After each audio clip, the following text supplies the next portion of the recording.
Vamos a entrar al tema de hoy. Continuamos con nuestra serie de la oración y hoy vamos a hablar de vida de oración. Es el tema de hoy. Todos necesitamos tener una vida de oración. Debemos de ser gente de oración. Debemos de ser iglesias de oración.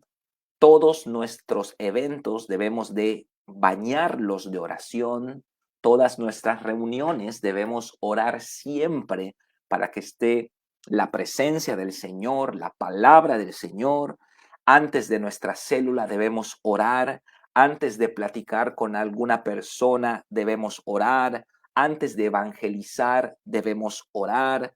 Antes de hacer cualquier cosa en nuestra vida, necesitamos la protección de Dios, la bendición de Dios, las puertas abiertas del Señor, necesitamos la gracia de Dios. Tenemos que ser gente que vive orando. Nuestra vida debe ser una vida de oración. Tenemos que ser gente de oración, orar sin cesar, orando en todo tiempo, dando gracias a Dios en todo momento, intercediendo. ¿Cuántas personas en nuestras iglesias, en nuestras familias necesitan la intervención divina en su salud, en su familia, en su matrimonio, en su vida personal, en su vida en general? ¿Cuántas personas necesitan la intervención divina? Muchísimos, todos. Tenemos que vivir orando. A veces no oramos, queremos hacer las cosas a nuestra manera, en nuestra fuerza carnal. Evangelizar, hermanos, necesitamos orar. ¿Por qué siempre evangelizamos a alguien y si alguien no quiere nada y blasfema el nombre de Jesús? Porque no estamos orando. Tenemos que orar. Tenemos que darnos el tiempo para orar, para interceder, para entrar al ámbito espiritual y estar orando por la persona amada que queremos que venga a los pies de Jesús, pero no ha venido a los pies de Jesús y solamente rechaza el evangelio, blasfema del evangelio, habla mal de la iglesia, porque lo quiere hacer en sus fuerzas. Tiene que orar. Tenemos que ser gente de oración. Tenemos que ser líderes de oración. Los pastores tenemos que ser hombres de oración. Nuestras iglesias deben ser conocidas como iglesias de oración. Vamos a enfatizar en este punto. Vamos a dedicarnos. Todo lo que estamos haciendo está muy bien. Células, discípulos, escuelas de discípulos, alcances evangelísticos, cafecito de mujeres, encuentro de varones. Todo está muy bien. Gloria a Dios por eso. Pero si no hay oración, los resultados van a ser meramente carnales, humanos.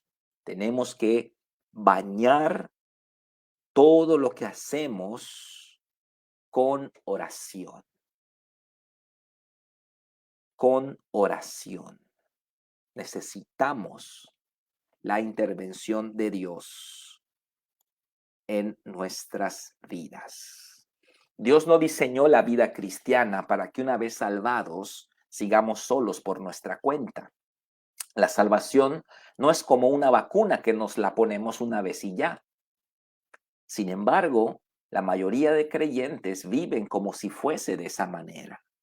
El verdadero discipulado consiste en aprender a caminar con Dios cada día de nuestra vida, confiar en Él y en su palabra, más que en nosotros mismos y aprender a obedecerle en las cosas más básicas. Y nuestra vida de oración es un indicador fiel de esas cosas. Es la evidencia de nuestra fe, la manifestación de cuánto creemos que Dios es fiel a su palabra y a sus promesas.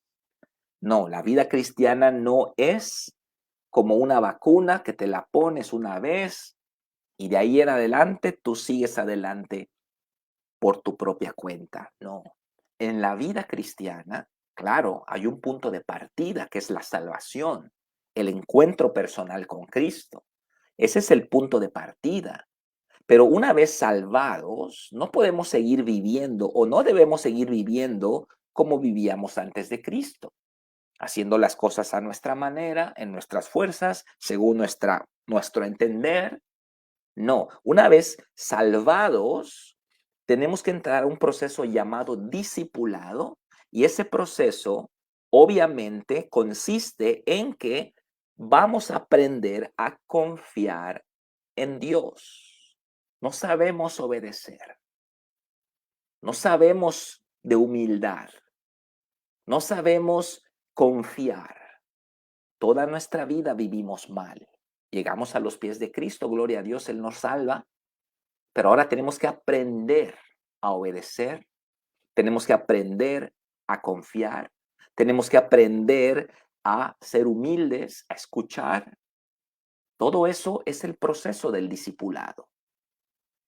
Y aprender que la vida cristiana no es usted orquestando todas las cosas y utilizando a Dios como el genio de la lámpara que le cumple tres deseos y le abre puertas a su alrededor.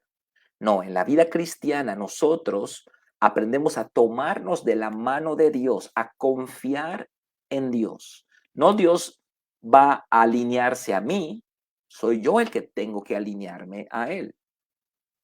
Y en la vida cristiana vamos a aprender a confiar en Dios. ¿Y cuál es el indicador?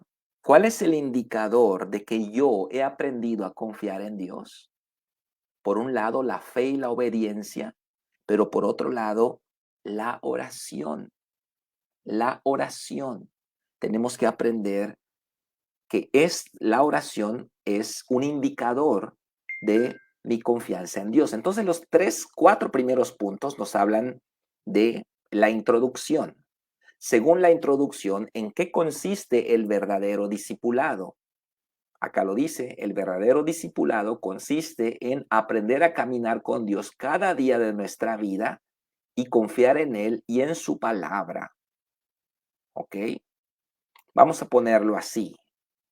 ¿En qué consiste el verdadero discipulado?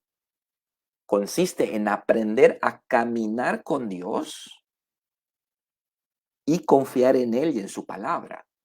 ¿Por qué mucha gente no diezma? ¿Mm? ¿Por qué mucha gente no diezma?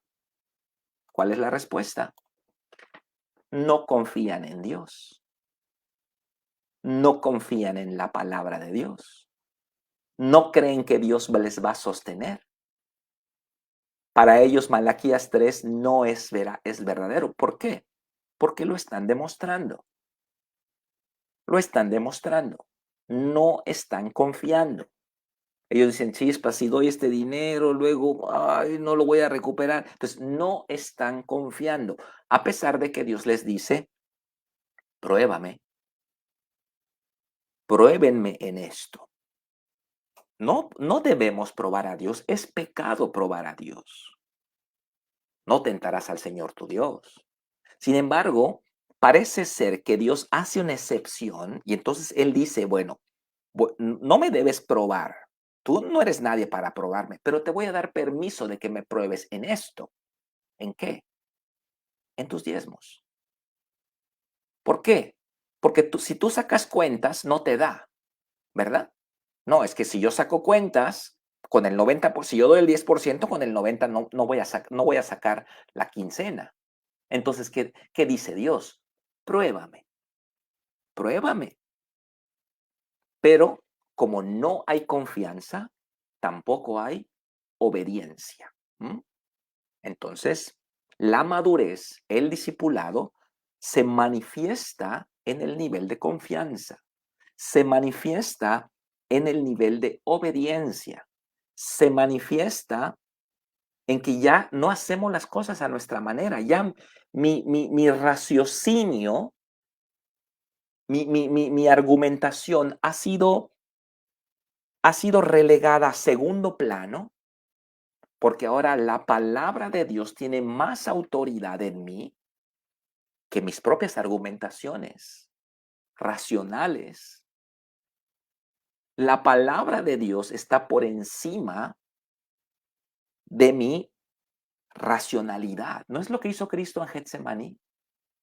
Cuando Jesús dice, Padre, yo no entiendo nada, no quiero ir a la cruz, pero hágase tu voluntad. Entonces, ese es el discipulado. Ese es el verdadero discipulado. Pero la introducción nos dice otra cosa muy importante, que la oración va a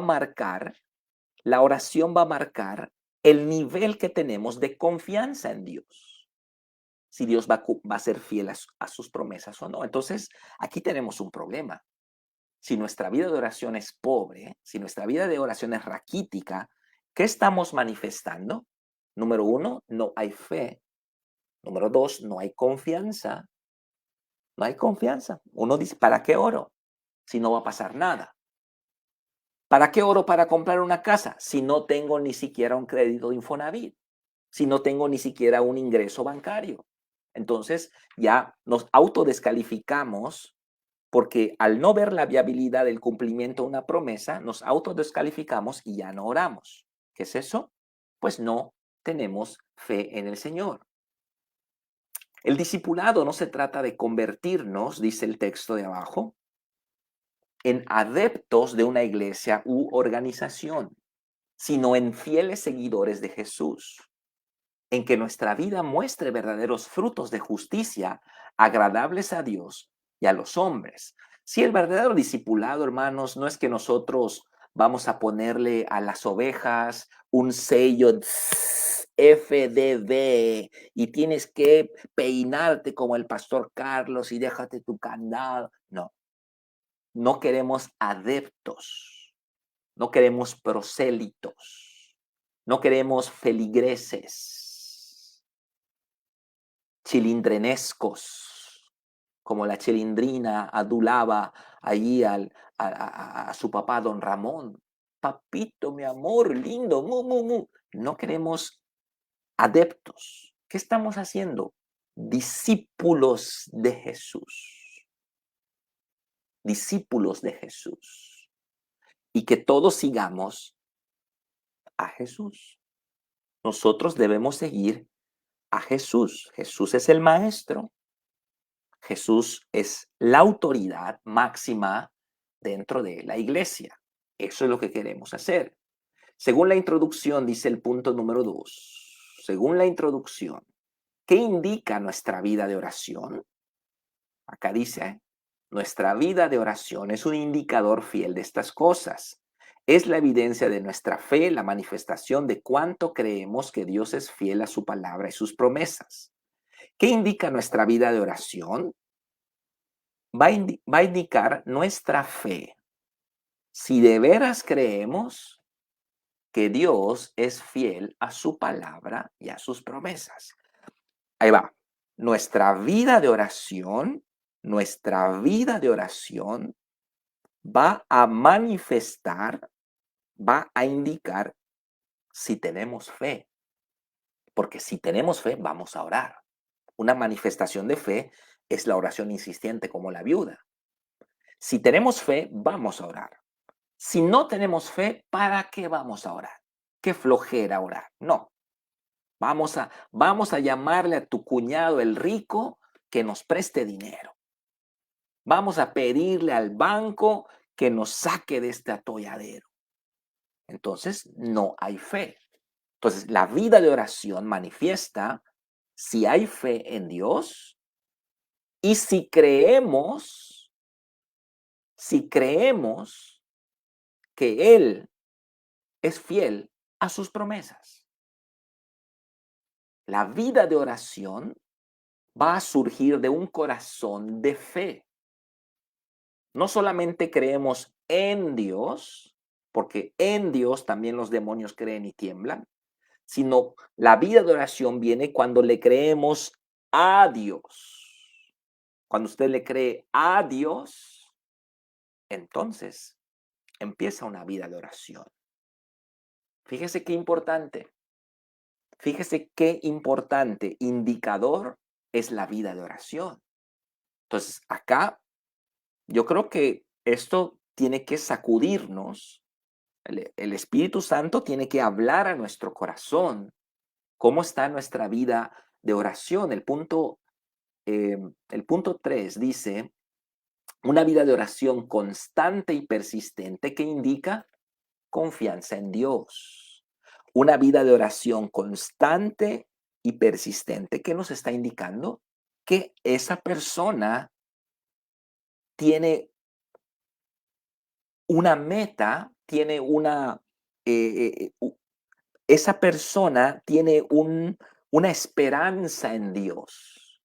Yo sé que Dios me va a contestar, yo sé que Dios me va a contestar. Oye, deja de orar, tu familiar está muy mal, ya, y la persona sigue orando. Yo tengo una esperanza, yo tengo una esperanza, yo tengo una esperanza. Entonces, una vida de oración constante, una vida de oración persistente, está mostrando,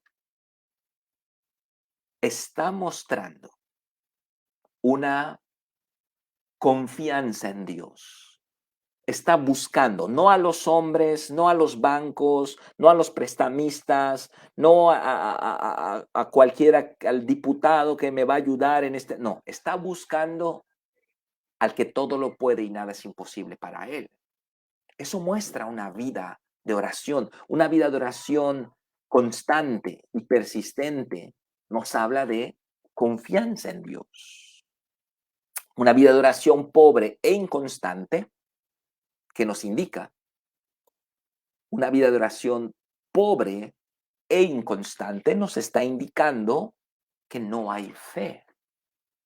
¿Para qué oro? No va a pasar nada. ¿Quién sabe si alguien allá escuche mi oración? Bueno, yo sí creo en Dios y en la iglesia, aplaudimos, pero no es para tanto. Entonces, la oración, hermanos, la vida de oración va a manifestar mi fe. Si yo creo en Dios, si yo creo que Él es fiel a sus promesas, si yo creo que lo que la Biblia dice es la verdad, entonces voy a orar, voy a obedecer, voy a apegarme a la palabra porque lo estoy creyendo. Mi fe se manifiesta con mis acciones. Muéstrame tu fe sin tus obras, dice Santiago. No se puede, no se puede. Pero yo te voy a mostrar mi fe con mis obras.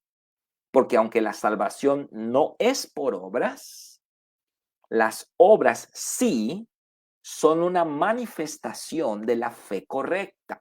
En otras palabras, la fe correcta obra siempre. La fe correcta actúa siempre. La fe correcta obedece la palabra siempre. La fe correcta ora. La fe correcta busca. La fe correcta no quita el dedo del renglón. Las obras, no somos salvos por obras, por rituales, ceremonias, no. Pero la fe verdadera siempre se va a ver, siempre se va a manifestar en acciones que la correspondan, acciones consecuentes con lo que se crea adentro. Por eso, si usted cree realmente, si usted cree que Dios quiere sanar enfermos hoy, si usted cree eso, usted va a poner sus manos sobre los enfermos.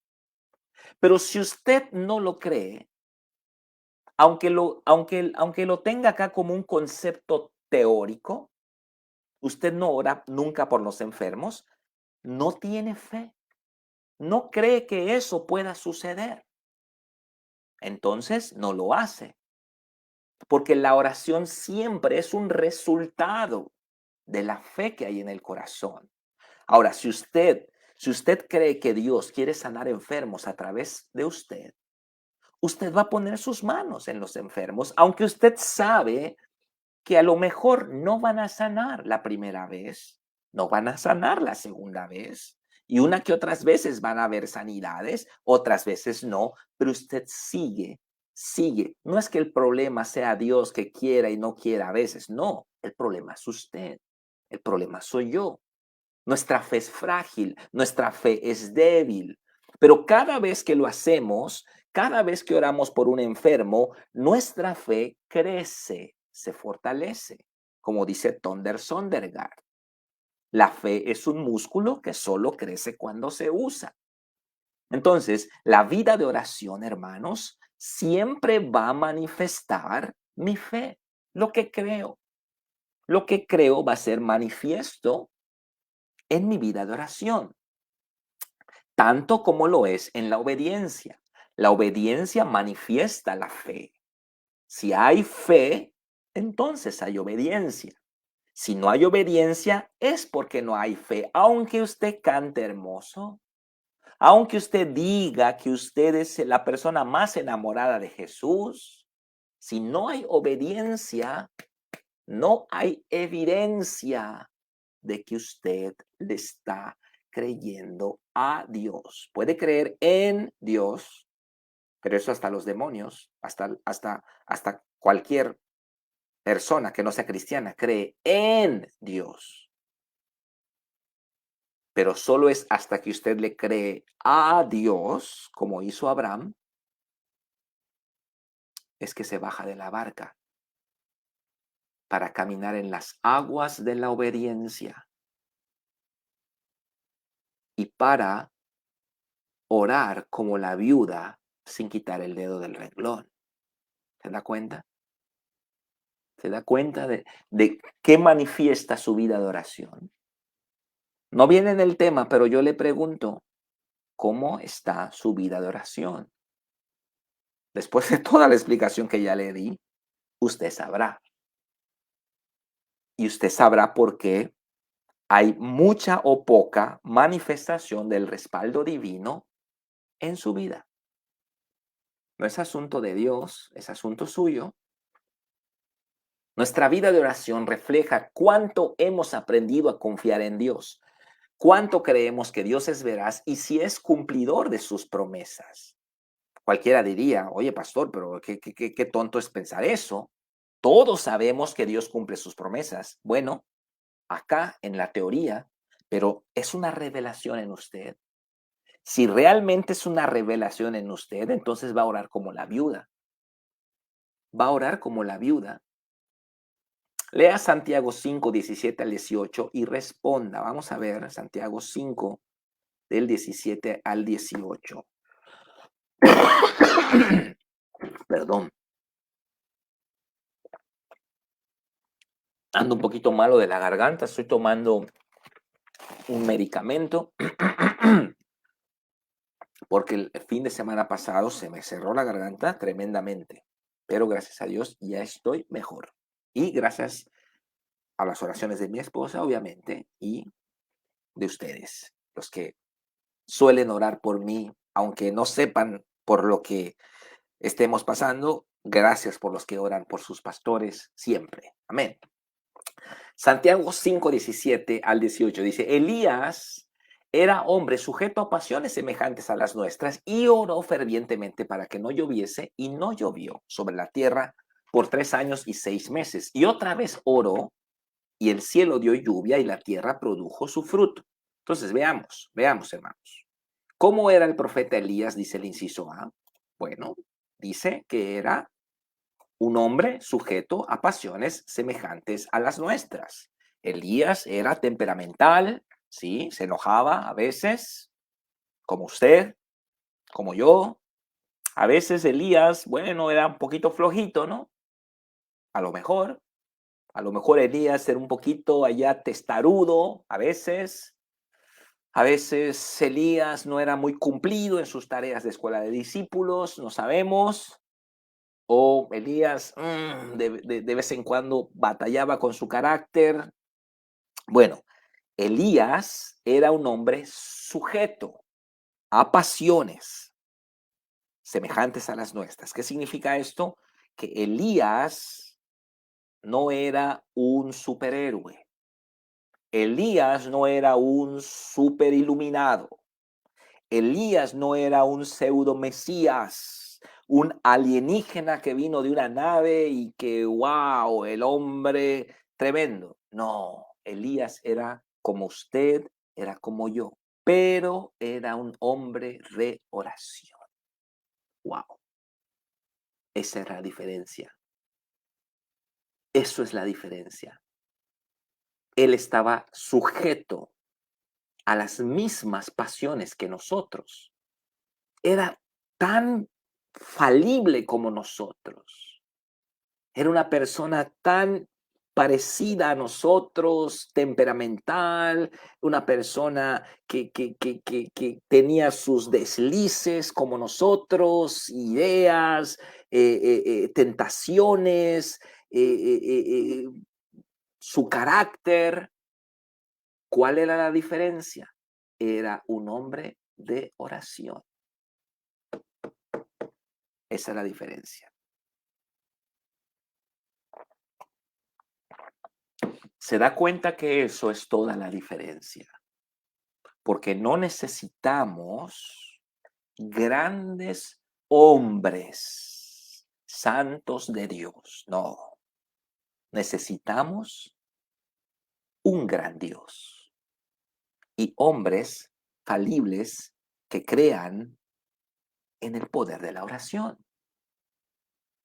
Esa es la diferencia que hubo en Elías. Esa es la diferencia que hubo en Elías.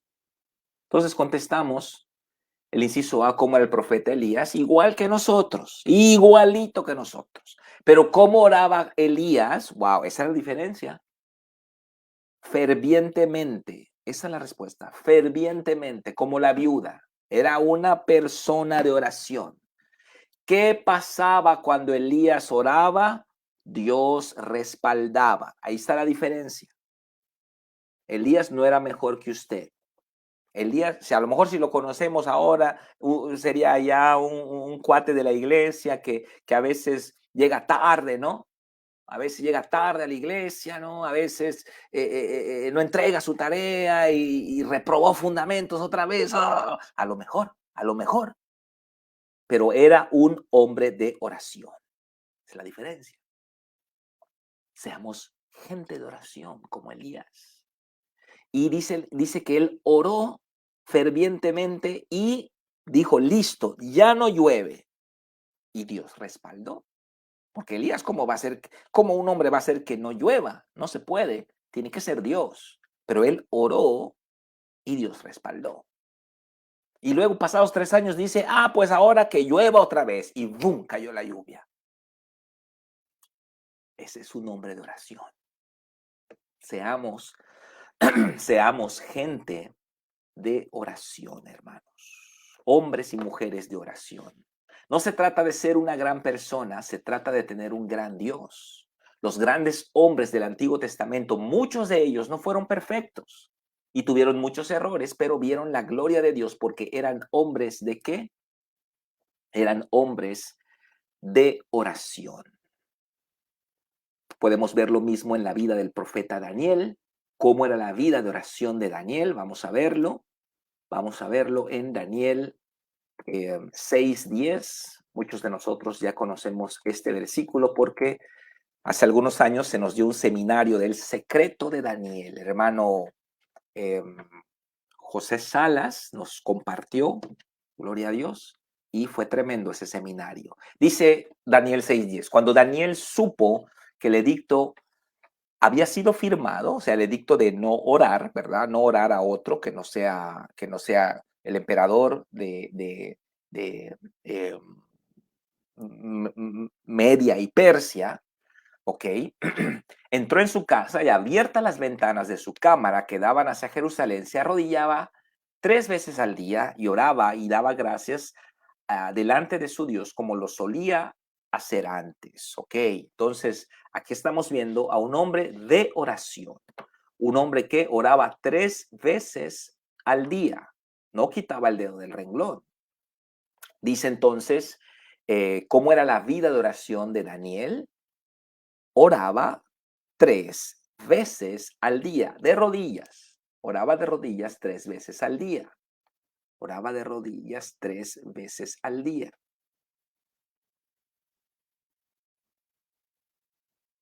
Amén. ¿Cómo debemos orar? Bueno, perdón, dice el texto, la vida de Daniel fue una vida extraordinaria, llena de la gracia y el respaldo de Dios. Daniel es el único profeta que la Biblia no registra pecado alguno. sobrevivió a 2 imperios, muchos reyes y guerras y al temible foso de los leones. ¿Cuál fue su secreto? Era un hombre de oración. ¿Cuál va a ser el secreto suyo? Sea un hombre de oración, sea un joven de oración, sea una mujer de oración. Que la gente diga, bueno, a esta persona, ¿por qué todo le sale bien? Porque esta persona, ¿por qué nadie puede contra esta persona? ¿Por qué ya le tendieron 20 trampas y no cae en ninguna y todos los que le hacen mal enseguida caen en las trampas? ¿Por qué? Porque es una persona de oración. Seamos hombres y mujeres de oración. Somos hombres y mujeres de la palabra. Somos hombres y mujeres de la iglesia. Seamos hombres y mujeres de oración. Líderes de oración. Iglesias de oración, de intercesión. La oración busca la intervención divina en los aspectos naturales de nuestra vida, los aspectos completamente sujetos a leyes naturales. Un cáncer va a seguir su curso natural, una enfermedad va a seguir su curso natural, una deuda, pero cuando oramos, la intervención de Dios irrumpe en nuestra esfera de existencia y entonces cosas cambian. Es el poder de la oración. Tenemos que amar la vida de oración. ¿Cómo debemos orar? Según Jesús en Mateo 6:6, que es el verso de memoria. Mateo 6:6, que es el verso de memoria. Si me ve así medio distraído un poquito, es porque estoy cansado. Hoy venimos viajando, ¿no? Dice Mateo 6:6, dice, mas tú cuando ores, entra en tu aposento y cerrada la puerta, ora a tu Padre que está en secreto y tu Padre que ve en lo secreto te recompensará en público. Es Mateo 6:6. ¿Cómo debemos orar según Jesús en Mateo 6:6? A solas con Dios. Un tiempo a solas con Dios. En mi aposento, cerrada la puerta, en privacidad. Tiene que tener un tiempo. Empiece con un tiempo diario de oración en la mañana. Ya le enseñamos la oración modelo. La semana pasada, en la prédica de Tella y en el tema de la célula, ya le enseñamos la oración modelo. Ahora, si usted no lo está haciendo, ya es asunto suyo.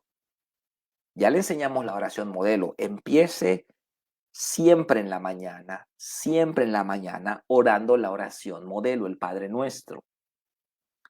Pase unos, ¿qué será? 15 días, 3 semanas tal vez, sin fallar,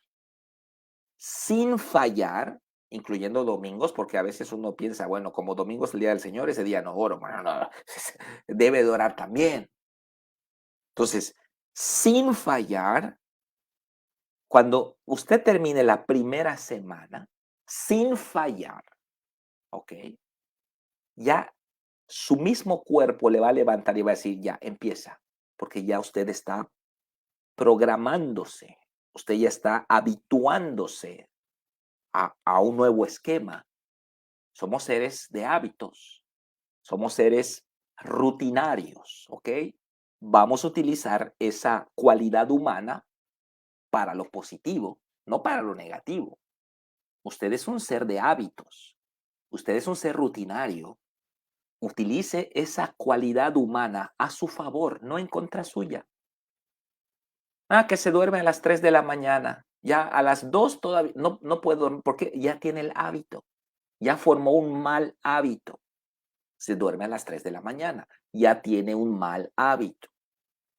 Se levanta a las 10 de la mañana, no puede levantarse a las 9, no puede levantarse a las 9:30, no, a las 10, de las 10, porque ya tiene el hábito, ya lo formó. Tiene que ir en contra de esa programación, romper ese hábito para que haya otro nuevo. Lo mismo pasa con la oración. Fórmese el hábito. No quiera hacer la oración de Daniel 3 veces al día cuando no tiene ni siquiera la oración de la mañana. ¿Por qué? Porque va a fallar, porque va a fallar y se va a desanimar y va a tirar la toalla y va a ser como antes una vida sin oración. No, formes el hábito cada mañana, no falte, cada mañana el Padre Nuestro, la oración modelo. Cada mañana, no falte, cada mañana. Cuando termine una semana, el hábito ya va a tener un poco de fuerza, créamelo. El- Cuando terminen 15 días, el hábito ya tiene fuerza. Cuando terminen 21 días, usted ya no puede dejar eso. Ya se formó el hábito. Así que después de los 15 días, o pongamos de las 21 días, pase entonces al segundo tiempo, al mediodía. Y luego pasa a la noche, para que usted llegue a ser como Daniel. Daniel es el único hombre en toda la Biblia que no tiene un pero ese varón. Todos cometieron un montón de errores. Abraham, David, Moisés, Jeremías, Elías, todos. Daniel no. Daniel tuvo el respaldo de Dios. Daniel era un hombre de oración. Usted anhela, yo sé que usted anhela una vida con el Señor. Usted anhela una vida extraordinaria. Usted anhela una vida de revelación. Pero no ora. ¿Cómo va a pasar? ¿Cómo va a suceder? Tiene que orar.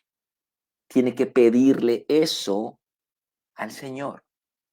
Cada día, cada día, cada día, cada día. Su vida de oración va a crecer.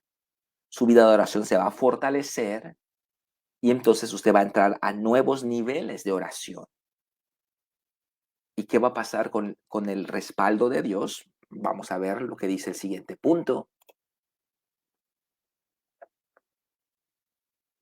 Punto número 8 y último, según este mismo verso, ¿qué sucederá si somos fieles en lo secreto? Dios nos recompensará en público.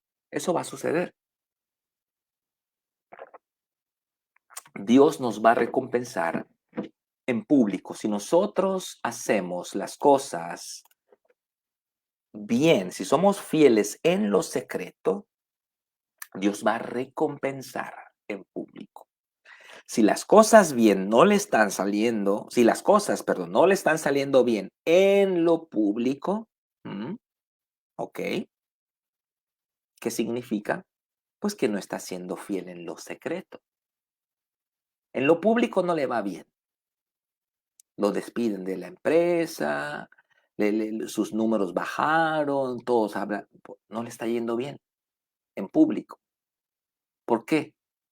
Porque su vida de oración es pobre o es nula. No hace las cosas bien en secreto.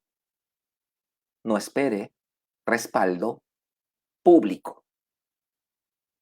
No tiene respaldo público, entonces lo más seguro es que no esté haciendo respaldo de Dios, me refiero. No tiene respaldo de Dios en lo público, lo más probable es que no esté haciendo bien las cosas en lo secreto.